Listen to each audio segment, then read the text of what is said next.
Teka lang ba?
Study hard.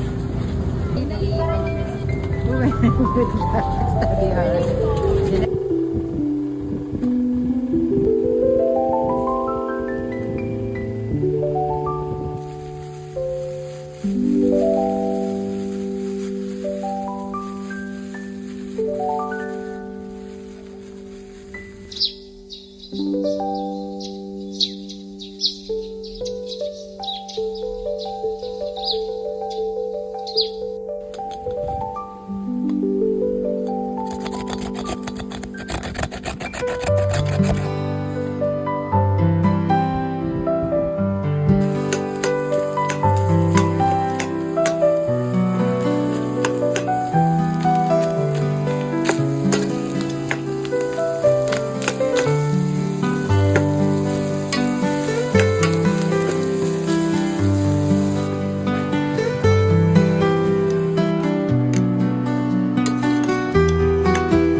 Bigyan mo agad kay teacher mo yan.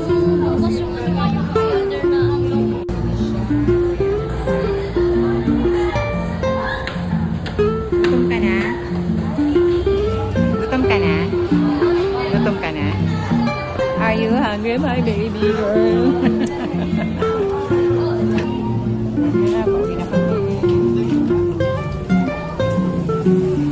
Yan pa lang uwi, Shy. Mamaya sunduin naman namin si Kuya Louie. Anong oras pala si Kuya?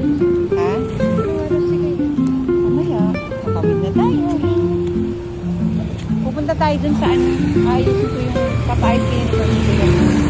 So pagkatapos ko nga sunduin ng anak kong bunso at magatid ng pagkain sa anak kong lalaki, nag-snack ako saglit at nagbasa ng libro dahil maya-maya maglilinis naman ako ng taas namin. Pagkatapos maglinis ng taas, maglalaban ng kapina, tablecloth. Tapos, magsusundo naman sa anak kong lalaki, yung grade 7 ko. Pero syempre, mag-grocery muna kami sa bilit ng bunso ko.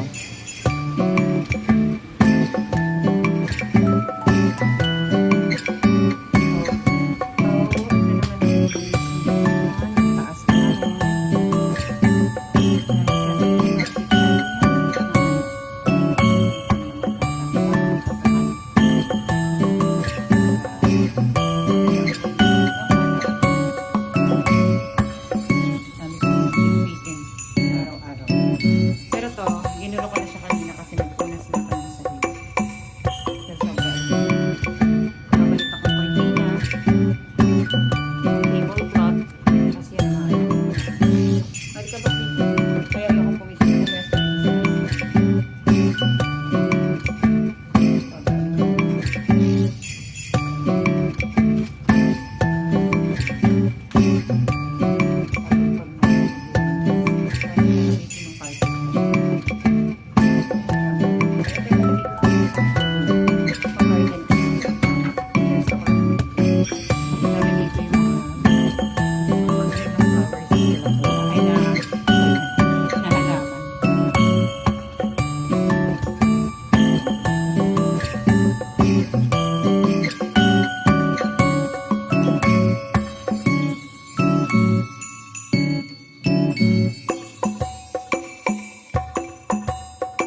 pagkatapos ko na gawain lahat sa bahay, dumaan muna kami sa grocery store Yung farm. bago magsundo sa anak kong grade 7. Kasama ko dyan ang mother ko para mabilihan ko rin sila ng mga pagkain nila at vitamins at ibang gamot nila at iba pang mga pangangailangan. Dahil sila may mga sakit na rin kawawa na malamang. Yeah, tigas naman.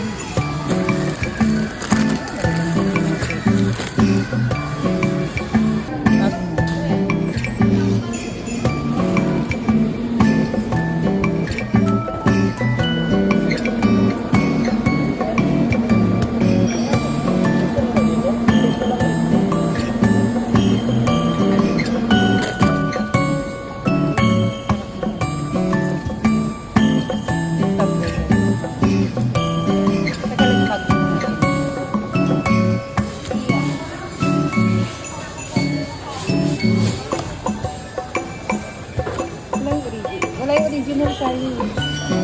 Ito na lang. Ganun din ako. Parehas lang yung ito sa printing. Hindi yun yung original. Isa yung classic. Wala eh. Ito na, same lang yan. Oh. Same nga yan.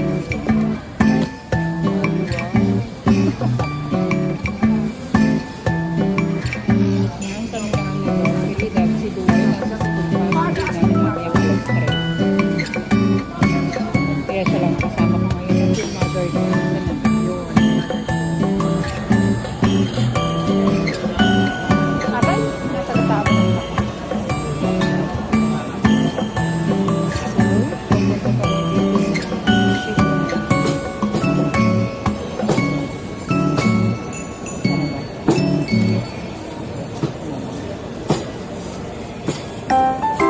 Pengis ka.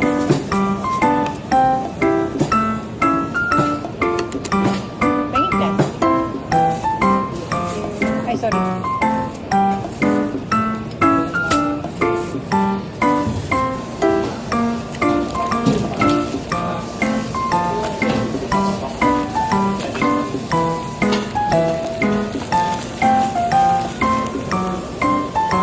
Kami sa adobo kat lahat. Pero separate, ha? Yung kanina. Magkano?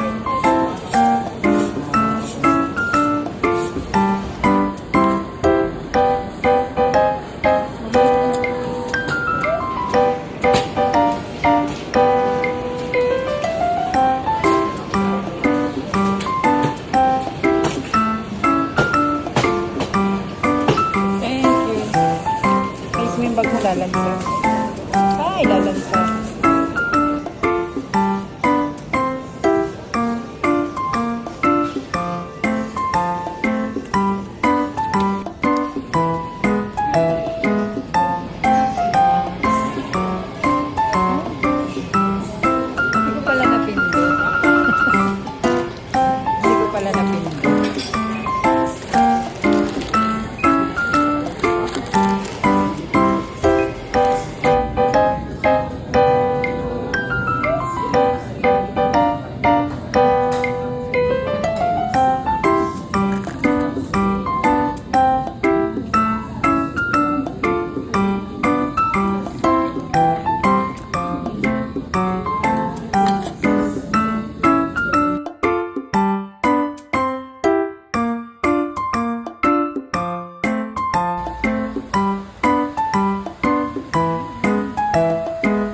saglit ng apo kong makulit.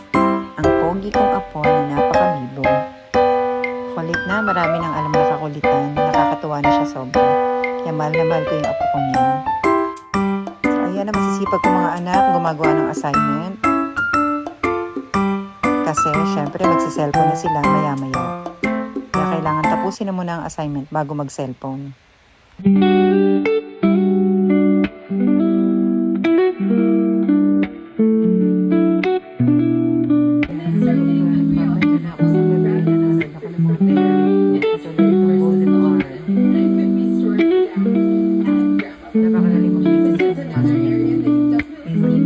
Tapos, si French Bite. Siya yung pinakapaborito ko talaga. Si French Bite. Kasi, napakasimple nilang mag-asawa. Saka nakikita mo yung pagmamahalan nila. Kaya gusto ko yung binablog nila. Asawain na. Yan ang pogi ng anak nila. Then, itong kay Mayaw or Deep Everything and Wonder. Ayan. Sila actually yung una ko napanood na nasa Italy na nag-vlog. Nasa kabili sila sa Sicily ng €1 house. Ayan. Yan, si Luca yung lalaki, si Sarah yung babae, and si Lucia yung anak nila. Actually, dalawa na anak nila ngayon. Matagal ko na silang pinapanood. Si Luca nga kawawa kasi nagkasakit. Pero naoperahan naman na siya. Okay na siya. Ganda niyan. Inayos nila. Sobrang ganda. Talagang matinding renovation din yung ginawa nila sa bahay nila.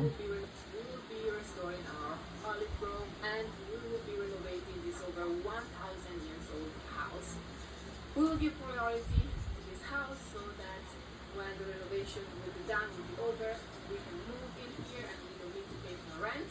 And in October, when the olive harvest season starts, we'll be ready. Ayan. Ayan, kahirap yung ginawa nilang renovation sa bahay nila.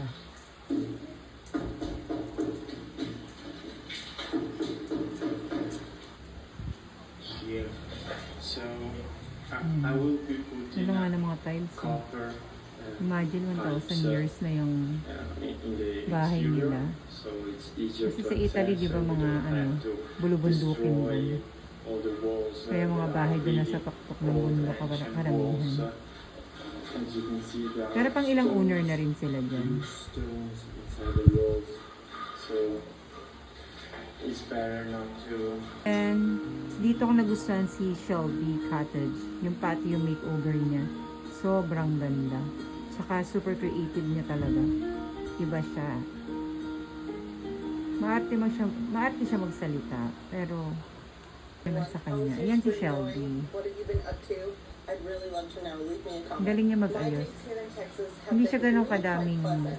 The weather subscriber has been really close to and mga perfect. viewers. I've been having Pero so much natuwa fun ko sa planning kanya. and Magaling planting siya my mag garden, ano, and it's just been a mag-combine really ng mga lovely spring. gamit. I finally Mag-arrange got ng around mga to picking gamit. some shrubs for what I hope will be a really large shrub garden in the near future. Nag-umpisa na siyang gawin yung patio niya. So when all was said and done,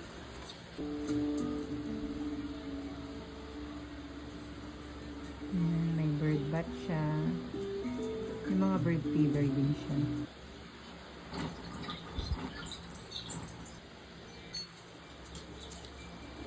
Adding the mercy. Yan o, kita mo pinaglalagay ng decor. Mga rustic.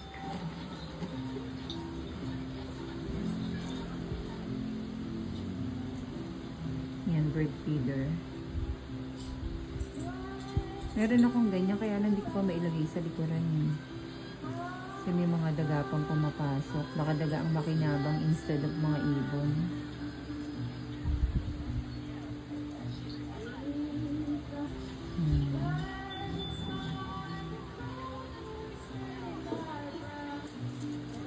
Yan, may dragon pa nilagay na statue. Mahilig siya sa mga adventure eh.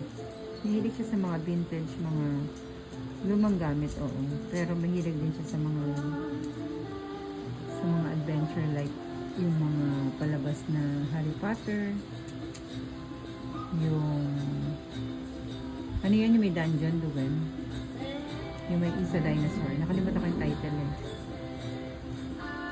Ang ganda ng mga ginagaya niya yung mga designs na napapanood niyo.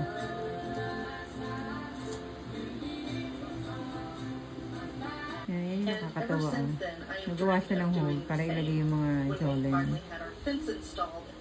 Ang cute. Ang galing ng output. Yan o, nilagay niya yung Jolene. Jolene, diba? In my mind, all I can see is a hobbit in her garden, adding beautiful pops of color here and there to bring in Meron din more siyang wonder to her hobbit home. ginawang vlog, yung cottage. Mga hobbit. I mean I hobbit. knew with this project Ang that I galing. would finally Ang break galing down nila into this, mag-asawa. and I'm so Yan o, may mga Jolene nilagay niya sa wall. Ayan yung mga ginawa niya. Ganda, diba?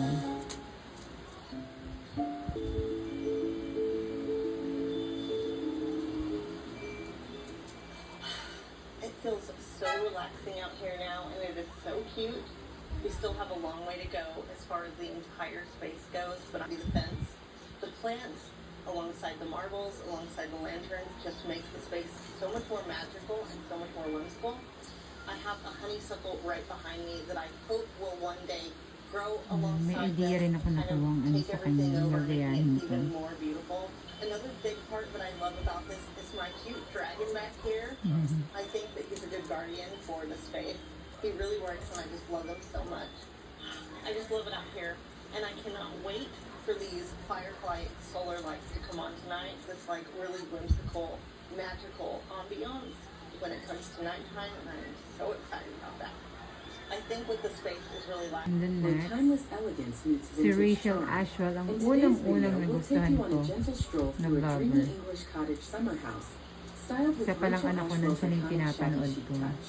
Get ready to Actually, be sa inspired TV by pa lang cozy nun, sa Channel textures, 7. delicate florals, and May countryside palabas sa serenity. Rachel If Ashwell. you love classic decor Kasi ang with a galing niya soft soul, don't mag-repair ng forget to mga subscribe. furniture. Give this video a like and Tapos leave ang us a galing niya sa lovely mga comment. arts. Let's step into Ang beauty galing niya, together. ang galing niya sobra. Kasi siya talaga yung unang-una ko naging inspiration.